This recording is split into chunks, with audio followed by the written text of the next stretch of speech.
সন্দেশখালী জেলিয়াখালী পিঁপড়াখালী ফেরিঘাট থেকে অস্ত্র উদ্ধারের 24 ঘন্টা যেতে না যেতে ফেরিঘাটের ডাকাতি এবং ফেরিঘাটের মালিককে মারধরের অভিযোগ। আমরা এই মুহূর্তে রয়েছি পিঁপড়াখালী ফেরিঘাটে এবং গতকাল রাত 9টা নাগাদ ফেরিঘাট মালিক রামকৃষ্ণ ঘোষের অভিযোগ যে 7-8 জন দুষ্কৃতী আসে সশস্ত্র অবস্থায়, তারা কয়েক রাউন্ড গুলিও চালায় এবং তার কাছ থেকে নগদ 10-11 হাজার টাকা লুট করে।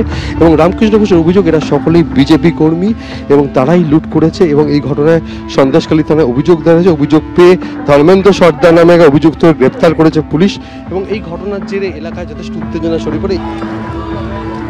এই মুহূর্তে সন্দেশখালী থানার সামনে বিজেপির পক্ষ থেকে বিক্ষোভ দেখানো হচ্ছে। সেখানে রয়েছেন বসিরহাট সাংগঠনিক জেলা বিজেপির 2 ইনচার্জ শঙ্কর চট্টোপাধ্যায় এবং অর্চনা মজুমদার এবং তার পাশাপাশি বসিরহাটের বিজেপি প্রার্থী রেখা পাত্র রয়েছে। যেহেতু নির্বাচনের আগে যে একটা সন্ত্রাসের পরিবেশ তৈরি হয়েছে, তাদের অভিযোগ যে তৃণমূলের নেতৃত্বে সন্ত্রাস চলছে এবং দোষীদেরকে গ্রেপ্তার করতে হবে। এবং গতকাল অন্যায়ভাবে বিজেপি কর্মী ধর্মেন্দ্র সর্দারকে গ্রেপ্তার করা হয়েছে এবং তারই প্রতিবাদে এই মুহূর্তে বিক্ষোভ দেখাচ্ছে বিজেপি কর্মী সমর্থকরা।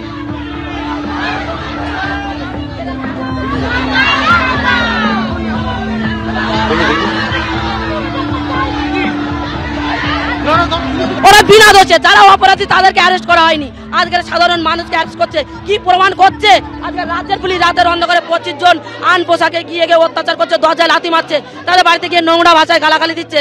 রাজ্যের পুলিশের সাহস হয় কি করে? তৃণমূলের ভাড়া করা গুন্ডা রাজ্যের পুলিশের জবাব দিতে হবে। সন্দেশখালী থানার সামনে বিজেপির বিক্ষোভকে কেন্দ্র করে রীতিমতো উত্তপ্ত পরিস্থিতি রণক্ষেত্রে চেহারা নিচ্ছে। এই মুহূর্তে আমরা দেখতে পাচ্ছি পুলিশের ব্যারিকেড ভাঙার চেষ্টা করছেন বিজেপি কর্মীরা এবং তাদের সঙ্গে রীতিমতো ধস্তাধস্তি চলছে।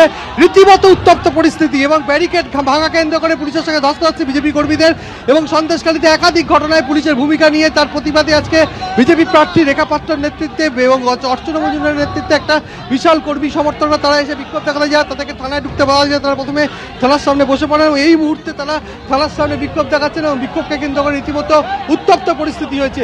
আজকে সাধারণ মানুষের উপকার করতে কি রাজ্যের পুলিশ যাবে? আজকে থানা ঘেরাও করেছে, দেখুন থানা রক্ষা করছে তৃণমূলের থানা, তৃণমূলের অফিসারদের।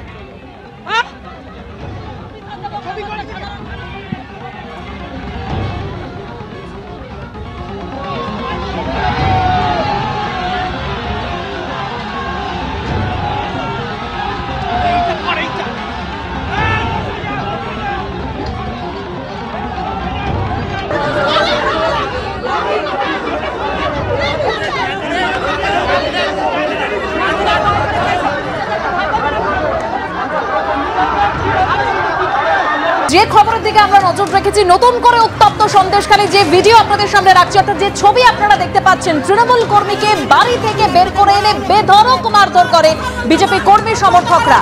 সন্দেশখালী 2 নম্বর ব্লকের একটি বাড়িতে ছিলেন তৃণমূল নেতা দিলীপ মল্লিক ও সন্দেশখালীর বিধায়ক সুকুমার মাহাতো।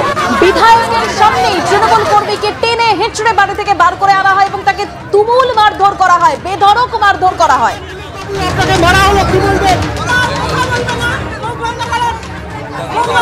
কি অভিযোগ?